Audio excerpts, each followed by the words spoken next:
ప్రభునందు మాకు అత్యంత ప్రియులైన దేవుని ప్రజలందరికీ గనుడును రక్షకుడును ఉన్నతమైన దేవుడైన యేసుక్రీస్తు ప్రభువారి ఉన్నతమైన శ్రేష్టమైన నామం పేరిట మీ అందరికీ శుభాలు ప్రకటిస్తున్నాను.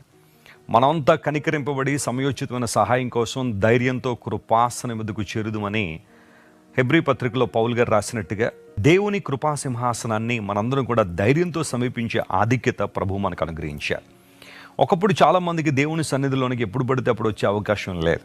కానీ దేవుడు మనలందరినీ ప్రేమించి సిలువ రక్తము ద్వారా సంధి చేసి మనందరినీ తన బిడ్డలుగా యాక్సెప్ట్ చేసిన తర్వాత మనం ఎప్పుడు కావాలంటే అప్పుడు ప్రభు సన్నిధిలోనికి రావడం ద్వారా అబ్బా తండ్రి అని మొరపెట్టే ఆత్మను ప్రభు మనకు అనుగ్రహించారు.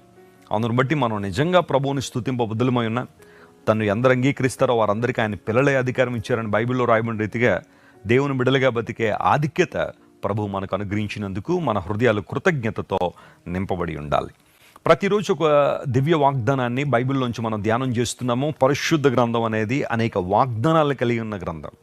ఈ వాగ్దానాలు దేవుని ద్వారా మనకు అనుగ్రహించబడ్డాయి కాబట్టి ఖచ్చితంగా నెరవేర్పును మన జీవితంలో చూడగలుగుతున్నాం. క్రీస్తు ప్రభువులో ప్రతి వాగ్దానం అవునన్నట్టుగానే ఉన్నాయని లేఖనాలు స్పష్టీకరిస్తూ ఉన్నాయి.